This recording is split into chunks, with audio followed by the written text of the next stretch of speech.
So I've got some undergraduates that I've been working with, and I've just had 2 short sessions with them. So I'm going to show you a little bit that we did last week, and we're going to pick it up again this week. And Iona and I planned a session that she taught in Pontebrennan Primary School in South Wales. So we're going to refer to that as well. And to frame it, to think about conventions in relationship to deeper principles about the relationship between teachers and students. And so, yeah, let's just begin. Well, here's the, can you see that? There we go. There we are. And can we just go on to the next one? Mm-hmm. How do we do that? Yeah. So the idea of humanizing education, it's a way I've started to think about education in general. And as David said, we live in a very dehumanizing world, increasingly so in the United States, with book banning as the latest thing coming our way. So I say to students, we do what we can, and we can humanize, try and do that to become more grown up. This comes from Gert Biesta's idea of what education, the purpose of it is, and that we're all unique and we're in relationship with others and with the world. And so the examples we're going to show you are going to show some sort of connections of that. So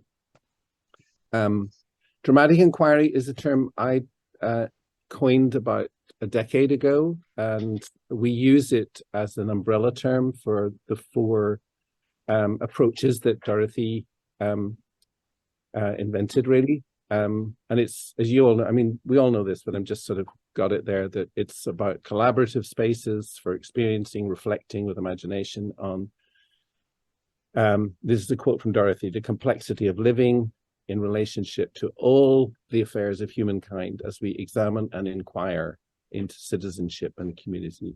So here we are marching, walking along on life, and stopping to have a look. So in chapter 1, at the end of that, we've got 5 sort of dimensions of that, which we're going to use just to frame this.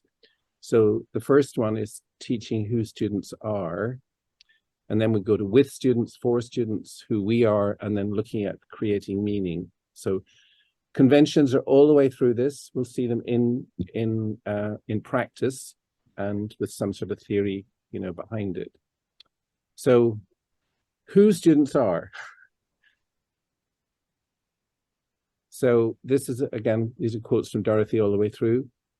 We use the human condition of our students, their attitudes, their philosophies, their ideas, and we must be open to young people as they really are. The real roots of the inner attitudes are going to be there all the time.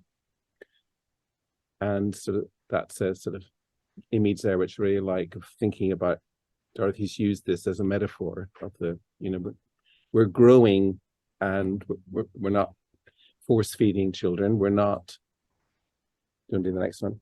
Yeah.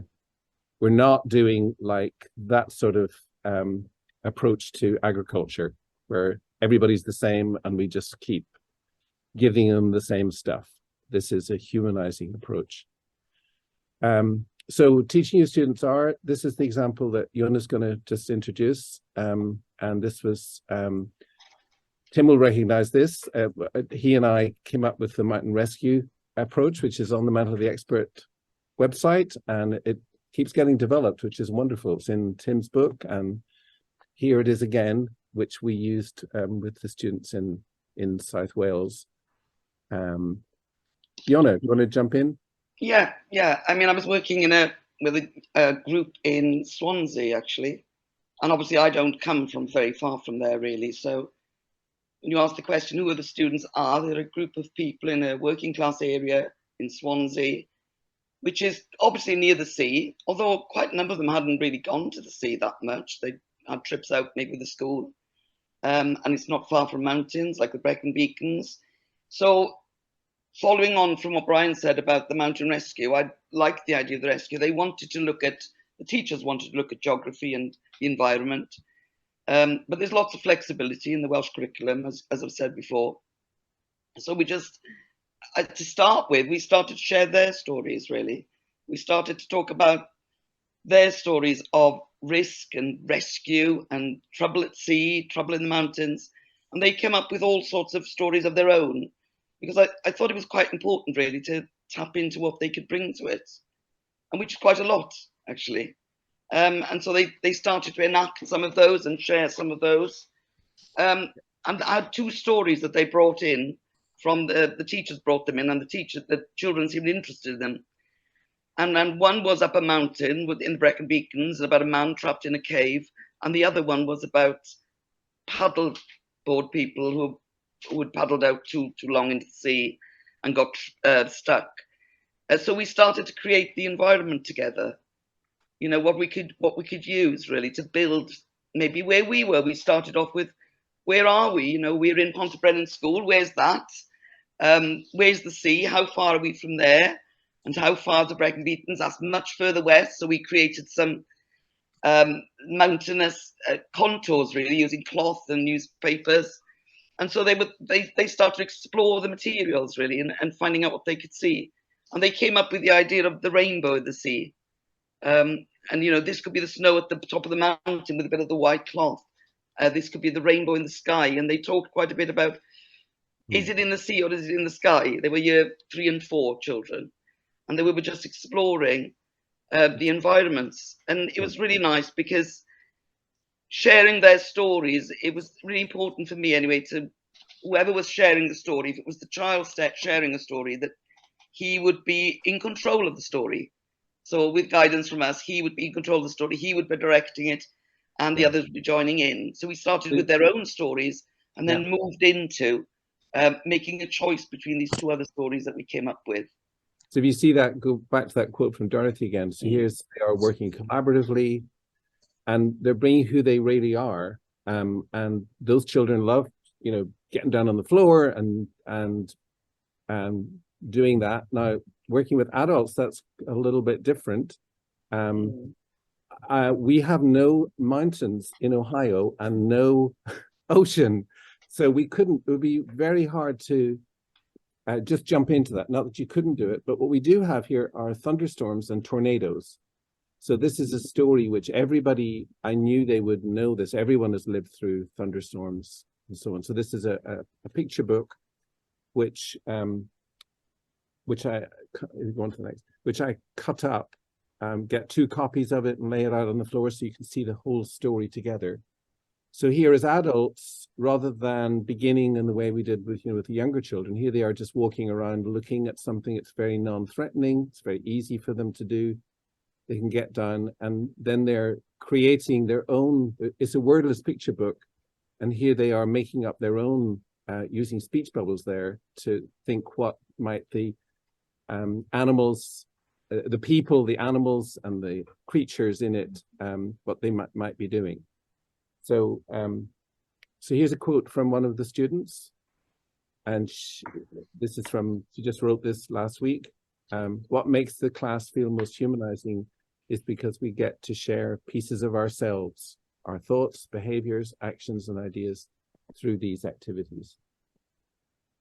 So that's that first idea of teaching who the students are. And so the next one is teaching with students. So we're not doing it to them, we're doing it with them. And here's Dorothy's quote. Do you want to read Dorothy's quote? Yeah, okay. All work undertaken shall be in the spirit of stewardship, not exploitation.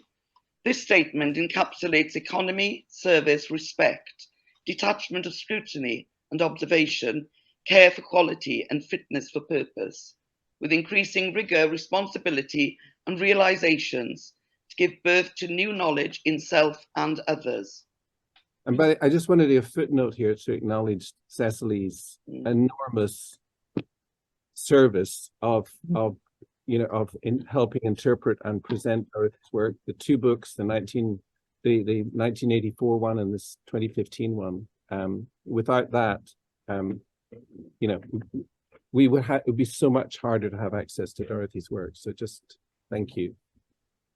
So the whole idea here of the relationship between teachers and students and what they're imagining about the students' relationships to other people in the world, this idea of, you know, we're in relationship with other people, not doing things to them, but doing with them. Let's go on then, yeah. So here's Iona with, one of those pictures is actually from some of my teaching because she didn't take a picture of it, but. No, I didn't have anyone assisting me to take pictures. I know. You know, I don't have your I had Myung-Jin taking pictures. I know. So, yeah, I mean, it's like the map, they chose the story of the man in the cave. One thing I wanted to say as well, Brian, was, you know, I think that both examples we've just shared there are really introducing the other, aren't they? So it makes people feel very comfortable, like the children have got materials and you've got and they're obviously aligned to the conventions as well. So I mean, I think it's all the conventions actually illustrate the other in Dorothy's work. You can distract from being stared at themselves, and I think that's quite a powerful theme in the conventions.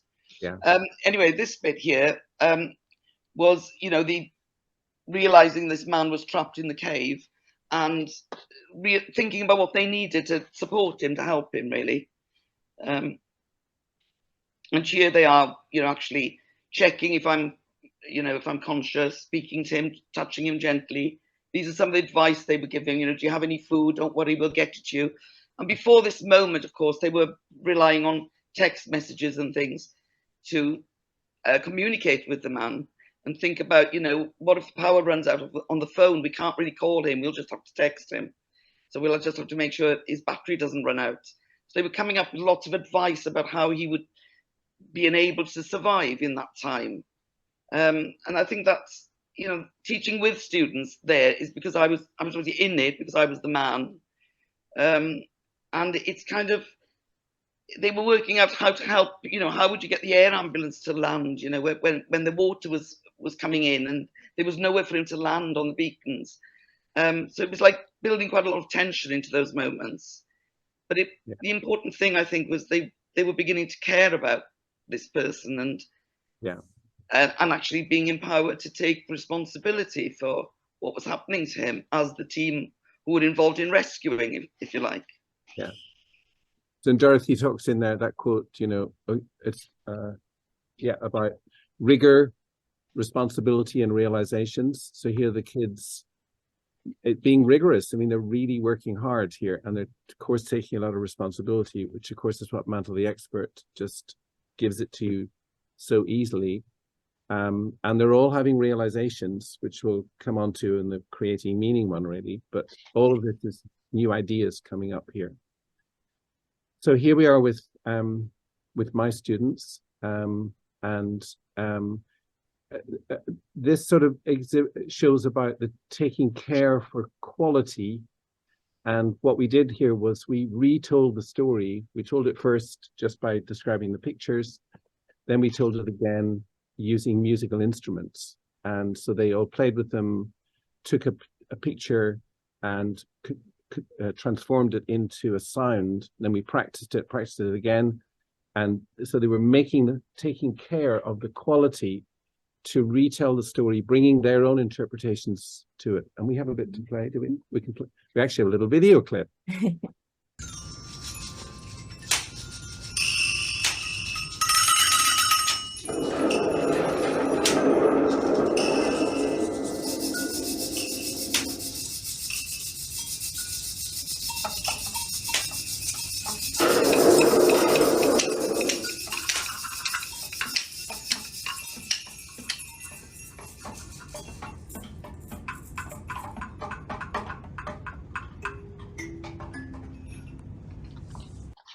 And you don't get it, but everybody went, ah, at the end. So here's a quote from one of the students. Do you want to read it? I feel like the Thunderstorm Orchestra illustrated this too, when we realized that overlapping our sounds and thinking about the entire environment we are trying to illustrate, rather than just making our sounds in order, making sure our sounds were So it's both working in the classroom, you know, creating something, but also focused on what this story meant for the people who had been caught and this thunderstorm, and their houses are, you know, blown over and animals have disappeared and so on. So it's, yeah. And also other students also make some comments on, like, if you don't reflect or connect to the meaning, we're just tossing around other ideas without any effects on the words. And then listening not for the sake of knowing when to speak next, but listening for the yes and or yes and yet conversation. So the musical overlapping or orchestra was more like a yes and to the previous person of meaning, creating meaning about the images or the characters inside of the story. That's to do with the idea of if you're working with somebody, the whole idea of dialogue, humanizing dialogue, everything has to build on and fit and connect to the next thing. So it's always yes to what someone else created, and then that's part of what she's referring to, which I was teaching. So the next bit here is teaching for students, and here's another quote from Dorothy. Lana, you want to? Well, yeah, I mean, teaching for students, I think, is there a picture there to remind me what I'm supposed to be saying? Oh, no? So I was just saying, can you see it? I was saying, do you want to read the quote? Oh, sorry, I thought you were right. In schools, we should create laboratories where the children stir up their knowledge through what you do. And you have your knowledge, which you can put in. But between you, you can explain the world to each other and you get it clear. This is the Crucible Paradigm. We are stirring our knowledge together. So here they are stirring their knowledge together. And I suppose, yeah, they're kind of making meaning here, aren't they? About, you know, how does the reflection happen of the rainbow into the sea? They ask questions like, does the rainbow show up at night? You know, will it guide us if it's dark? And those are the questions that just came from the children. I couldn't anticipate what they were going to be. And here they are demonstrating ways in which they might be able to rescue this man. And I suppose some of their own stories as well that they shared became successes of their history, if you like, of the team, of what they'd managed to do in the past. And we raised sort of, yeah, we can see the rainbow and see it's reflected in the water. And this where they're sharing the rainbow that they're creating. But also, you know, we were kind of thinking about the inquiry questions that grew out of this work, really, which is, you know, how do we keep the team safe? And how do we ensure, you know, how do we manage risk? And how far would we actually risk our own lives for others? How far does it go? So we considered all those particular things that apply to this, really. You know, when is it wise to take a risk?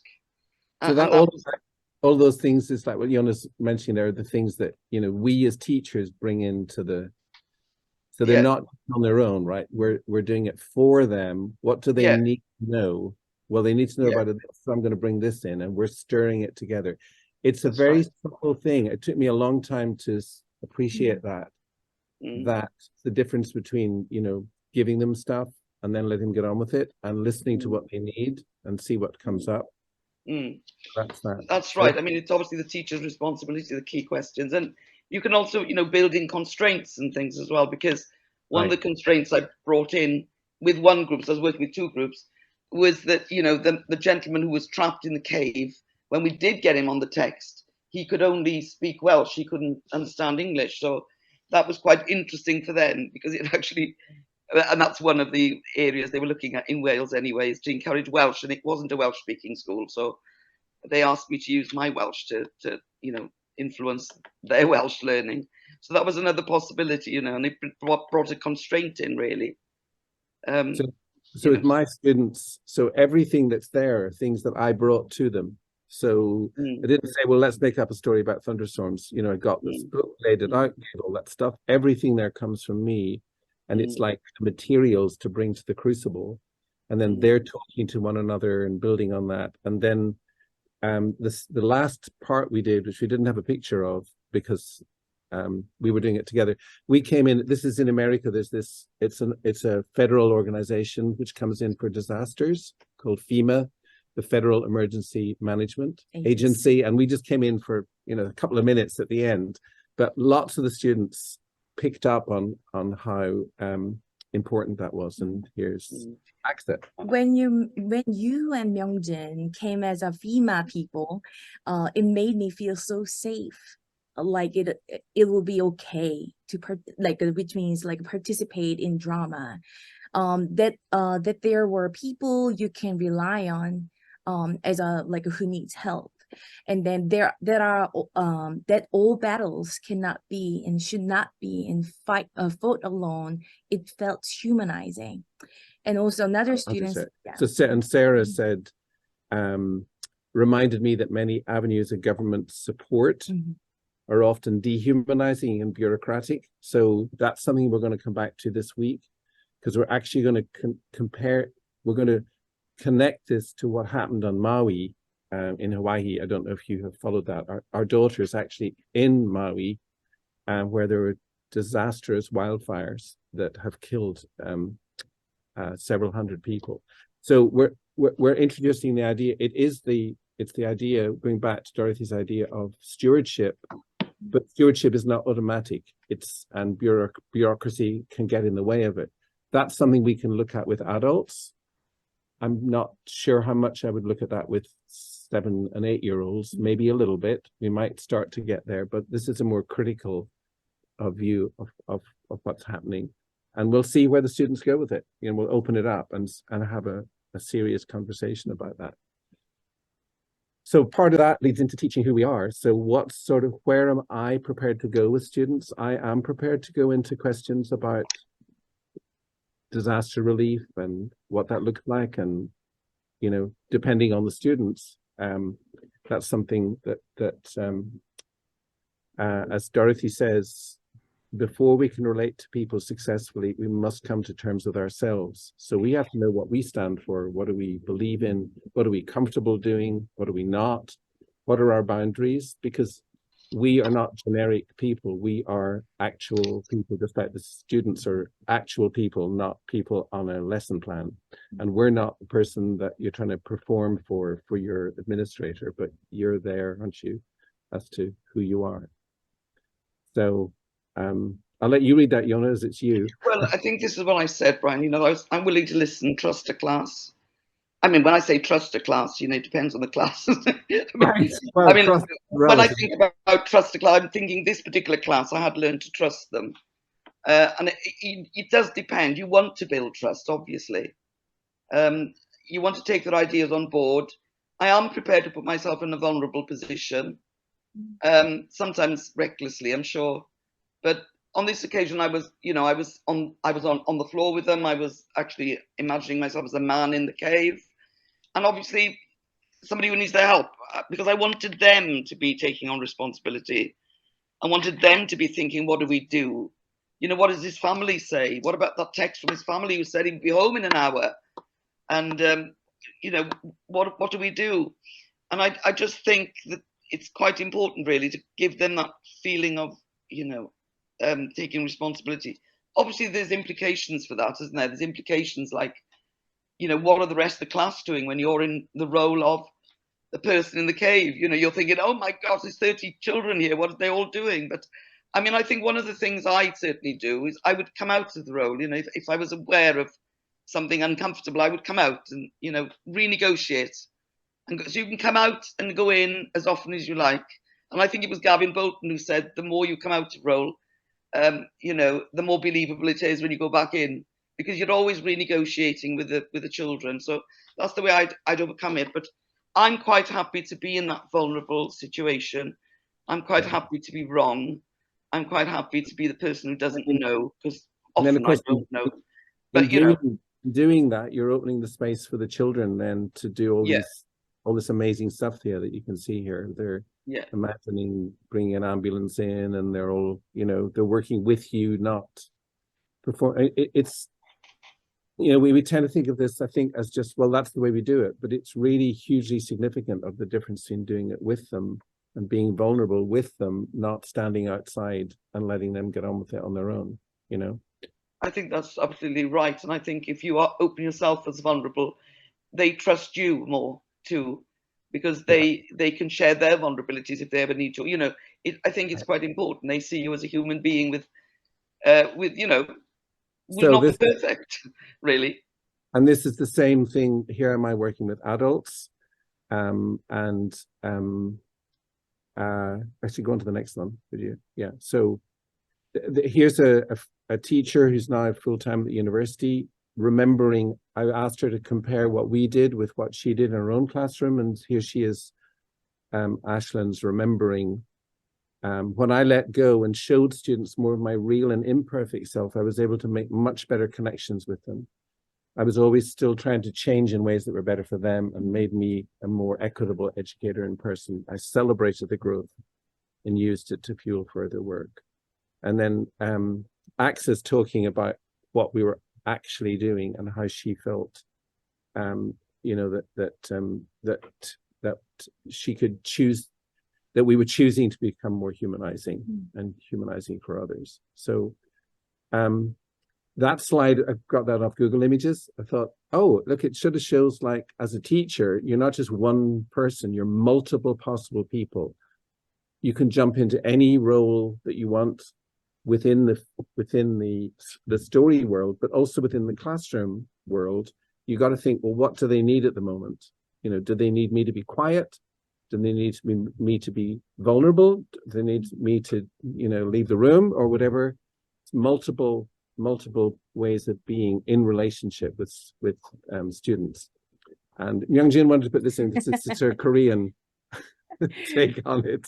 I felt like, say what you wanted to show actually, there. I felt like, as a teacher, like a drama, being in a character, or taking a role as a teacher, but it's not just a strong authoritative figure, but we can be vulnerable, and then we can change our faces, and then multiple beings in there with our students. I love the clipboard. Yeah. Sometimes I feel on a clipboard.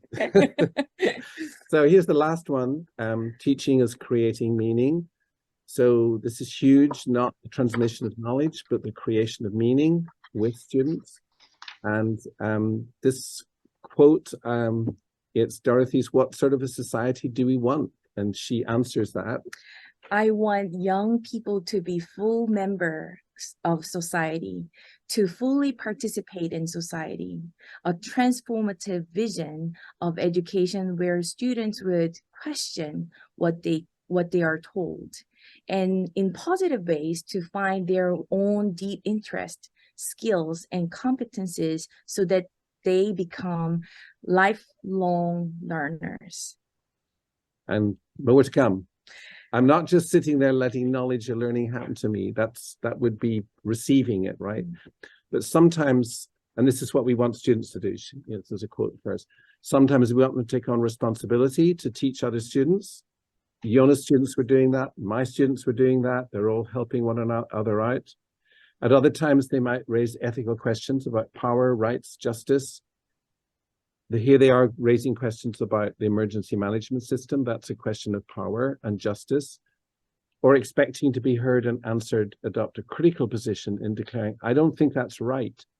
And that might be as simple as somebody shouldn't go up a mountain who hasn't checked the weather, which is something came up for Iona.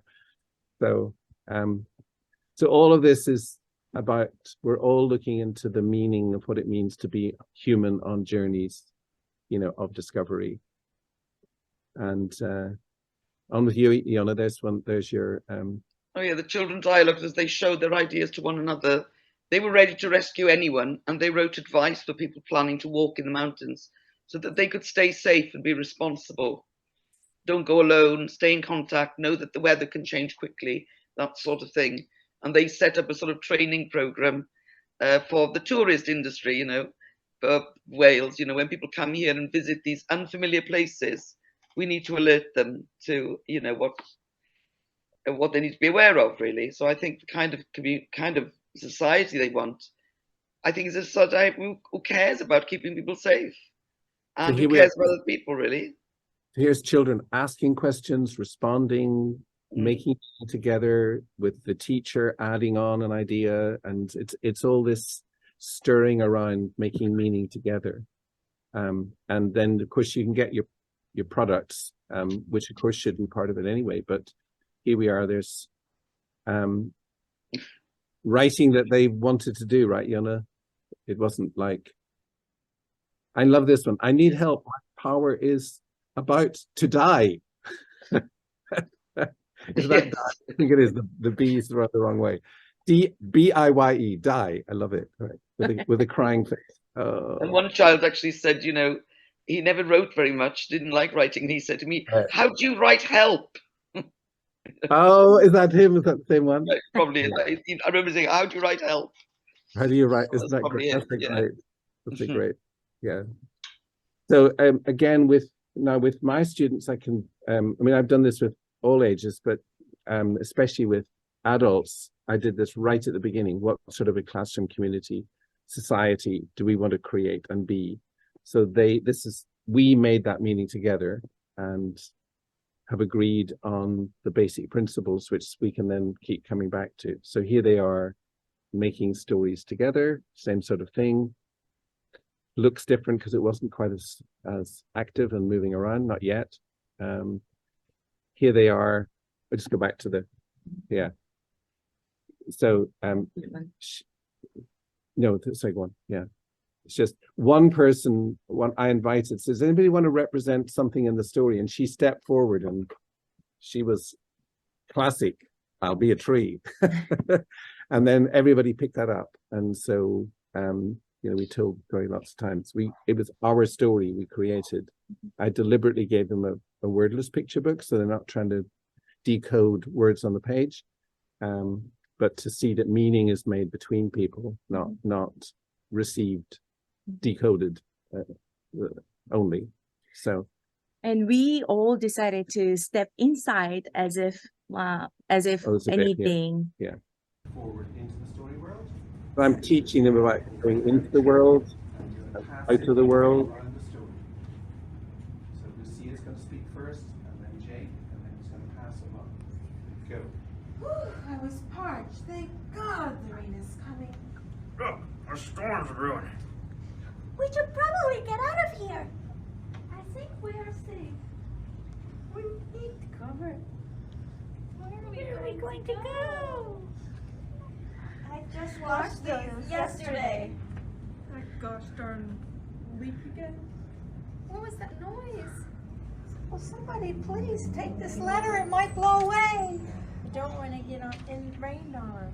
I'm so happy I found this little burrow to go in. Oh my God, this storm has been insane. I really hope it passes soon. What do you think is going on out there? Whee! I'm so glad I get to go on vacation. It's a happy ending, that story. Yeah. Let's go on. Yeah. So here's Jake. He was taking a role in that. Everyone chipped in their ideas, and then Jake took a role. We moved it forward. It was after this. We all imagined all being together and all gathering together before they met the FEMA people. So he said he felt like it was really awkward at first, but like when everybody started doing that, like he felt feel more comfortable. And then doing I think we were all chipping in to create the meaning, and then it was for us. Yeah. Oh, was that the end? Yeah. There we are.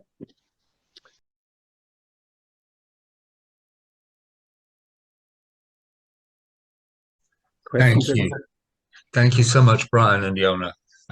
Really clear presentation with lots of practical examples of, you know, this crucible model of working, which is, you've broken it down into these different elements. And the more I think about this, the more I think, well, it is such a culture shift. I mean, if we really take this on board, it is really changing the way we work in the classroom, the way we relate with children.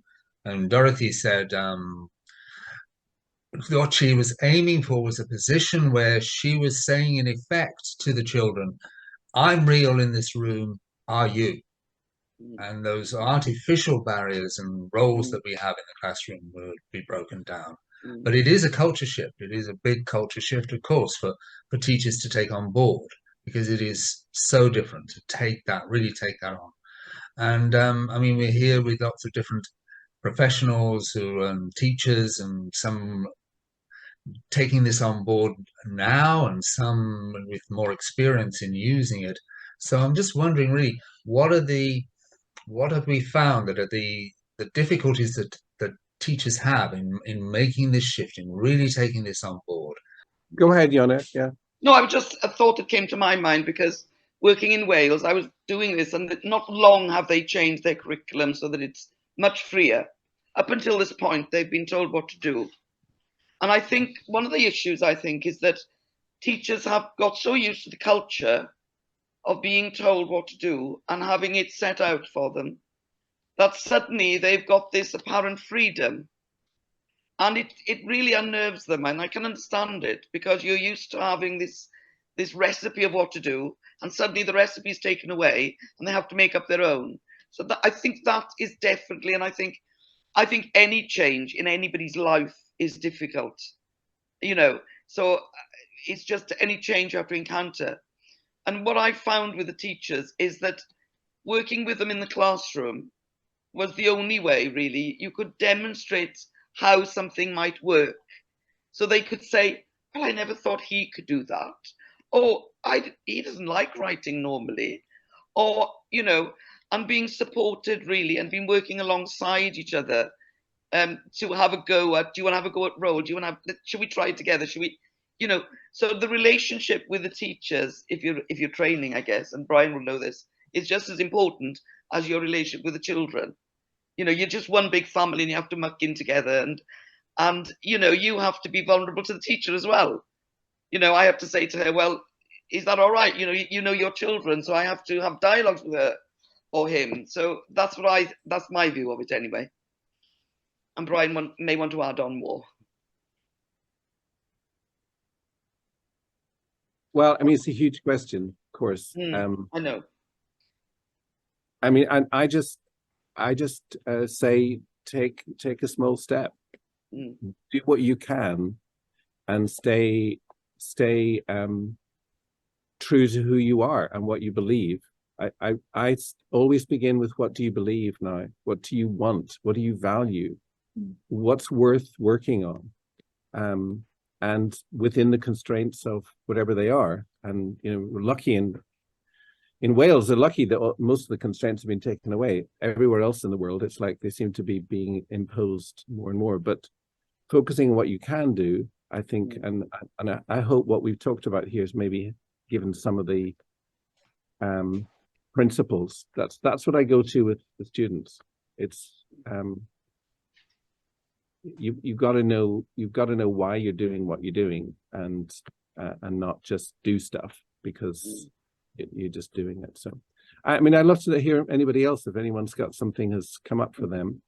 Yeah, Mitka has put her hand up.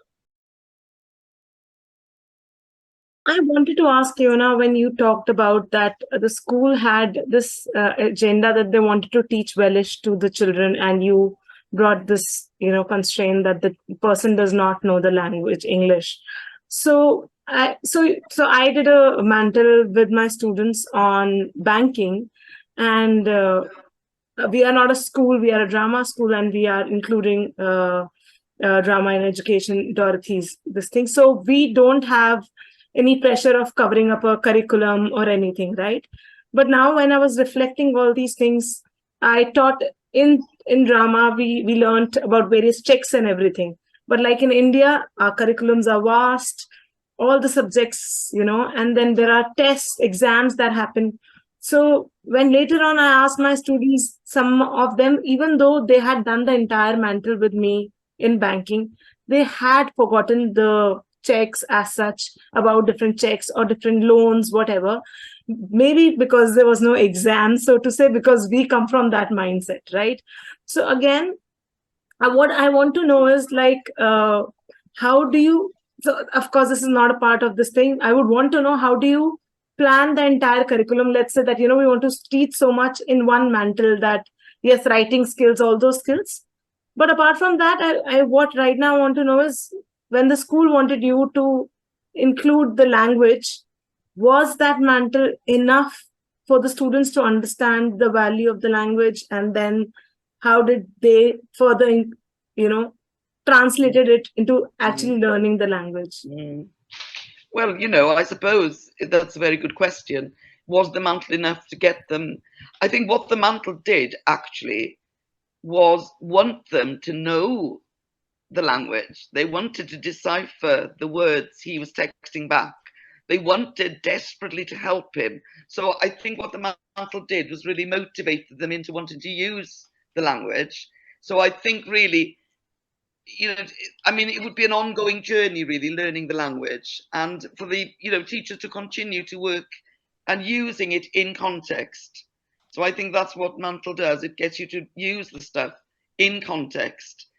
And obviously, on its own, if it's ongoing for the whole year, I don't see why it would shift, I think. And it would shift their attitude to the language. Because I know when I was at school, I couldn't speak English till I went to school. And then when I was in the big school, they didn't let me speak Welsh in the primary. So I lost a lot of it. And I was forced, into a top set Welsh because I was Welsh. And I hated the way I was taught it. I had no motivation. I resented it. So I think this is different because it's about what matters to the children. And this man trapped in the cave mattered, and the communication mattered. So that's what I would say, if that's any help. One of the things I think when you were telling us about that drama, I think at the end, was it that they came up with proposals or ways of recommendations for people, making sure they're safe on the mountains. So that was really what Dorothy would call the realization phase, wasn't it? Where they acknowledge, they realized what they knew. So that's an important phase for Dorothy, I think, in any drama, that you realize at the end what you know. And I think, Matika, that's the phase that needs to be there, because I know you were trying to teach them about money and loans and checkbooks and so on, that maybe that just needed to be stronger, that final realization phase. Because here, with Iona's project, they were teaching other people what they had learned, weren't they? That's really and that was crucial. Yes. Yeah. So any other points and comments and questions, please? Yes, Iona and Brian, have you any experience of working with groups of teachers at in-service levels over a period of time so that they would grow stronger in their belief and in their practice of dramatic inquiry? That's a good question, Helen. I mean, Brian obviously does, so maybe you'd like to answer that, Brian, and I can add on. Well, I mean, all my classes at the university all take place over periods of months. I've also been able to work with teachers in their classrooms over time. So that's more. So yes, I have a lot of experience of that. Yeah. And what would sustain it? Well, I mean, go on, Brian. Well, to me, inquiry is what sustains everything. So you have to know what you're inquiring into. So we have to know what the guiding, what are you looking into? What do you need to know? And that can be negotiated. So, it might be about, covering the curriculum or something. That might be a really focused one, but I'm going to bring in lots of things about how are you going to bring, like those 5 questions which we talked about today. Those are, I've just literally used those with my students to reflect on what we did so that they can think about who they are. I want them to think about who they are, not sitting back waiting for me to tell them what to do, but me to help them depending where they are. Because I have a big range. I've got some people who've got 10 years experience, and then people there who have who are the very beginning of their career. So it makes it, that's why I think inquiry for me is so central, because without that, you keep on going back into delivery model of, let me tell you what you need to know, rather than what do you need to know? What do we need to do? What are we working on? That would be my I guess is one way of sort of thinking about that. You see, because Iona came to Cork some years ago, and it had a profound effect on the teachers to this day. So, like, Yeah. how do you enthuse a primary school teacher? It's almost like that they would feed each other, and then every so often you'll bring in somebody like Iona, so that it's like a self-perpetuating well, you know, but that in a way the teachers, I'm just talking about teachers in Cork, for instance. Well, if you're lucky, you can set up a community of inquiry. Yeah. Where you've got a group of teachers who are together. I mean, that's an ideal way of doing it. Then they're not relying on you or we had that, Brian, and we had funding for it, and it really was quite powerful. But you know, the funding left, but it's time to ask for more funding for communities of practice. Yeah. Can I add on to that, Helen, as well? I was just thinking, I had a lovely time in Cork, by the way. We loved you. It was a long time ago. But also, I was going to say that I was there. Yeah, we've been involved in well, myself, I've been involved in evaluating some work with Paul Hamlin recently, with Tim and Luke were lead teachers, and that program lasted, well, it must have been 4 years, Tim, I think, if you're still there. But it was a long program because of COVID. It extended, but that had a profound effect, you see, and I think it was to do with networking and networking with each other, and it was sustained and it continued. And a lot of it comes obviously from senior management in the schools who really wanted to happen. And the other example, of course, is Richard's school. I mean, Richard be able to talk to you about sustaining it, for goodness sake. He's been running it for, I don't know, 20 years probably in 2 different schools. And it is sustained, you know. I mean, who better to answer that question than Richard, really, at Woodrow? And I'm very honoured to be a governor there. So I'm, you know, I think it's very much networking. Enough people who believe in it and want it to happen and want it to continue. I think it is the networking that makes a difference. But I think senior leadership in the school, if they want it to happen, they can support it. That makes all the difference, you know. I know that's easier said than done. There aren't enough Richards in the world, perhaps, but you know. Thank you. Yeah. It's ensuring that there is a team around you that have the skills to make it continue and the desire to.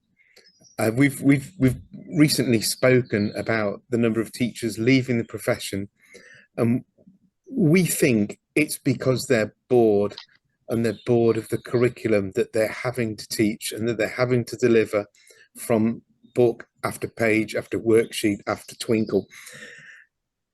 And if you can create an environment where the staff and the teachers and the children are enthused by this imaginative approach to learning, then it will continue. And if you can give them the freedom to create the exciting and imaginative context within which to learn, then I think you've got the opportunity to sustain it, but you've also got to give them the support to sustain it as well, and the confidence. Could add on to that, Richard, of course, having been to Woodrow, what you've created there is a culture. It is an environment, and it's bigger than that, because new teachers coming in, they can, just like you know, individual teachers in their classrooms can do that when a new student comes in. You have that in your school. So it's bigger than the sum of its parts. It's a whole culture which with all this knowledge that's been built up over time, and the practices, the social practices, the way things get done, those are then passed on from across the children. I mean, it's just so the way in which it feeds and builds on itself. It's systemic and cultural. I've been thinking about recently about how the importance of culture. And Helen, your questions, you know, you can work on building a culture in a short period of time, but if you've got time then you're building a place where the expectations, the ways of doing things, the shared language, the shared approaches, the relationships, the trust, all of that helps. And that's one of the hard things for young teachers over here. If they're going into a place where it's very scripted and they're saying, well, this is all very well, how am I going to do it? Well, that's the opposite end of it. Can I just add, we've got a newly qualified teacher starting with us, and she knows about things like TikTok and Instagrammers and things like that, and Lisa's idea actually was to get her to start putting out what it's like being a newly qualified teacher in a school that offers a great deal of freedom, and sharing posts to say, you know, what it is actually like to work in this environment. And I think it will be really good to see how those posts, if she does it, how those posts grow. That'd be great. By the way, Richard, can I just check? There's no concrete issues in Woodrow, are there? Yeah. Okay. Yeah. Wood. There's a lot of wood. There's a lot of wood. A lot in there, I can tell you. So I've just been thinking and making a bit of a list as people have been talking about the question that you asked, David, about what is it about this that is so difficult for teachers to take up.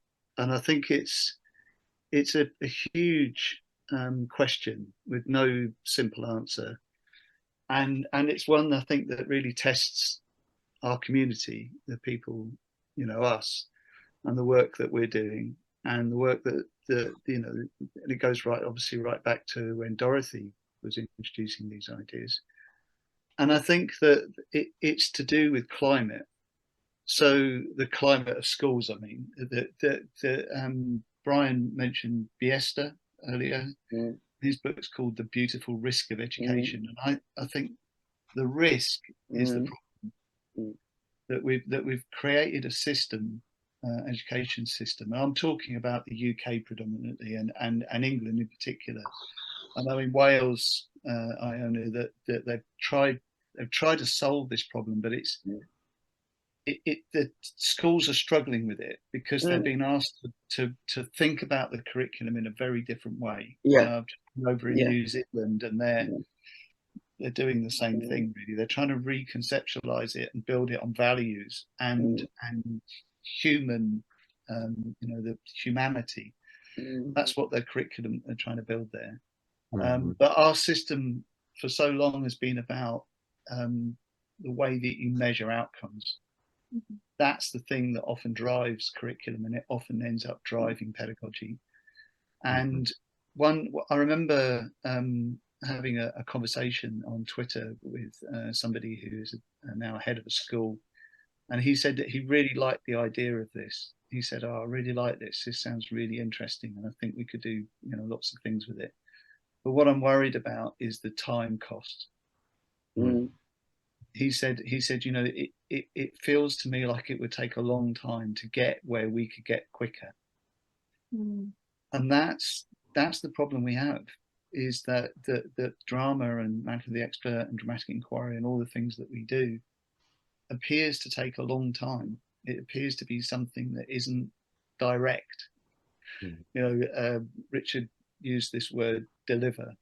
The metaphor, predominant metaphor for transmitting knowledge to children or building education is delivery. That's completely the wrong way of looking at it. But that's the metaphor that we use. And I think this is something that we're up against, and we have to acknowledge it, and we have to try and explain why this approach is an approach that will, in the end, it may look like it's going around the houses, and it may sort of not be direct, but it will have the kinds of outcomes that you really want.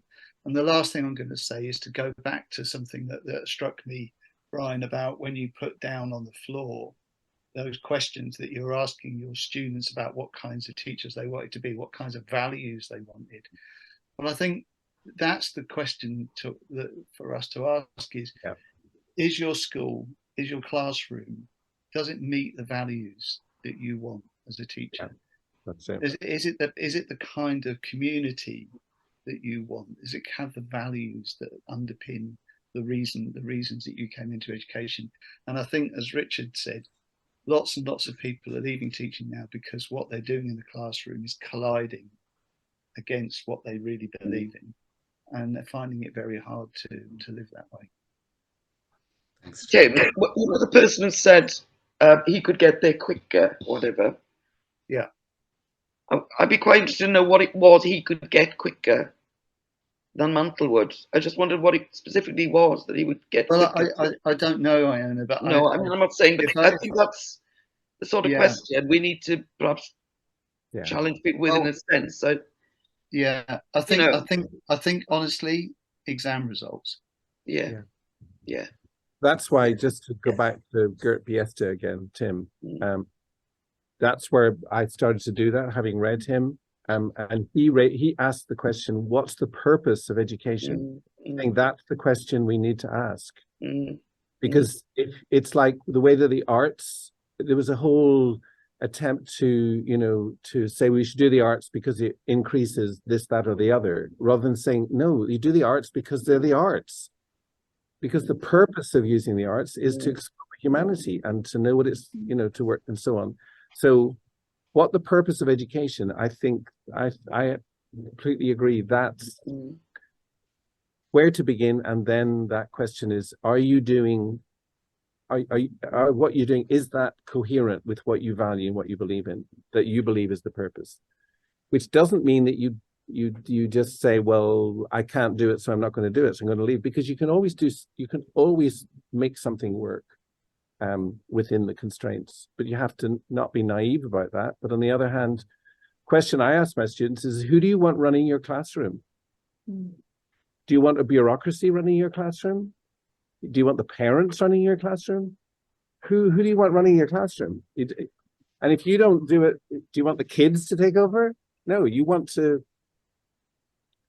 And the only answer to that question, I think, is, what do you believe in? What's the purpose? And how are you going to do it? So, I mean, I asked Dorothy once about, when I was working with her, I said, the teachers will ask, this is taking too much time. And I remember her saying, I would ask them, what are they doing with their time? And she didn't mean that in a facetious way, but she just meant, what are they doing with their time? And I think that's a very good question to ask ourselves, really. What do we do with that investment of time? We could run through, I don't know, 3 periods in history in a day or a week. What have we done in that time? We've talked a lot, maybe. We've shared a lot. But what have the students done in that time, So I think it's quite a useful thing to ask ourselves, really. Still, it's easy for me to be talking about it because I'm not in a school permanently, so I appreciate the constraints and the difficulties of that. Yeah, Iona, it's funny how dark you've become. We can just see the reflection of your glasses. Oh, I'm going to put the lights on. Yeah, Iona, you talked about at one point about networking. Not a metaphor. Yeah. Iona, you talked about networking, and that was the metaphor for the English curriculum. That was. No, go on. Yes. One of the things that, since I set up the Facebook group and started doing the Dorothy Heathcote Now conferences, one of the things, the really positive things, is the networking that started around the world. So we have contacts now with teachers in India, some of them here today, who are developing matter. We have Elaine in Singapore. We have people in Ireland. We have now today 2 people from Lithuania. And this is wonderful, this feeling that there's a national and an international community of people working together. And I know Tara's talked about how important it has been for her, feeling she's not an individual doing her own thing, but she's part of this wider network. So I think that is doing something, this way that we're all linking together and having these kind of conversations together. So any other thoughts from people today? Comments, questions? Yes, could I just thank Brian, Iona, and Myung, is that right? I found everything that you said quite inspiring. I think to see real kids for a start, and to see the difference, what's happening in Wales in the mountain and what's happening in Columbus, Ohio, you know, it was really, as I say, you know, enlightening, inspiring, reminding me of everything that is wonderful about drama, about everything that is difficult about it, the sort of challenges that actually everybody faces who's working in a school. And again, I'm not in a school, but and I rarely manage to get into schools. And when I do, I'm always taken aback almost by the inventiveness, the creativity, the readiness to take charge almost of what's going on and make something of it.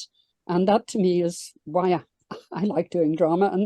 And I just would encourage everybody who's facing difficulties, just trust the kids, you know, that I know they're burdened with ideas of exams, and the teachers are, but give it a go, try it. And the wonderful books, you know, that Iona and Brian have written, I mean, that's an inspiration also. And I think inquiry is absolutely at the heart of it. It's asking questions. Every good play in the world begins with a question. And the same is true. I think every good drama should begin with a question. Who are we? Why are we here? What are we doing? Why are we getting paid for it? All the good stuff. But Who's there?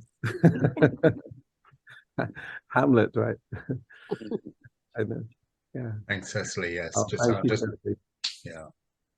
To see if anybody else wants to come in before we wrap it up for today. Any other comments or questions? Or this is your chance. Can I just say one more thing that I just sort of reflected on what I said, and I spoke quite a long time. I sounded really negative, maybe. I'm not. I'm really positive and optimistic about it, but I just think that we need to recognise what it is that the situation is about. That's really what I was sort of saying. Really. Yeah. Not that we should despair. Don't despair. No, absolutely. I think the people here were creating different models that people can look at and say, oh, there is a different way, and get excited by that and infused by that. If you're a Norwich City supporter, you've got to be positive. Well, this is it. You see, you realise when you support. Well, I mean, John knows better than anyone that if you support a team that just falls through the leagues, there's always the chance of rising up like a phoenix, and I mean, it won't last long. Obviously, it will very soon. It will just blow up in their faces. But for now, Ipswich are riding high, and. So right at the end, we come back to football. Yeah. Okay. Thanks. Yeah. At Joy of Drama in India, we kind of work on this philosophy of taking young people seriously and their ideas, their thoughts. And as far as this thing of stirring our knowledge together is concerned, I feel that this is the kind of pedagogy that, as a facilitator, I am following. Although at some certain points, it becomes a little intimidating because it kind of challenges the pedagogy that I underwent as a student in my schooling days, because it was all about delivery by the teachers, and we were sort of spoon-fed and told what to do, how to think, and questioning was not encouraged. Whereas this is a complete shift. So when you were talking about that, what are teachers afraid of, that I feel that in addition to the fact that they believe that this model of teaching takes time, it's also that somewhere it kind of, the methods are a little counterintuitive because we have grown up in a different sort of a pedagogy. So it's also about being vulnerable ourselves But once I allow myself to be vulnerable and I allow myself to, sort of partner with the children in this stirring of knowledge, I feel that always a new paradigm opens up, and the kind of bond that gets created between me as a facilitator and my learners is something different. Yeah.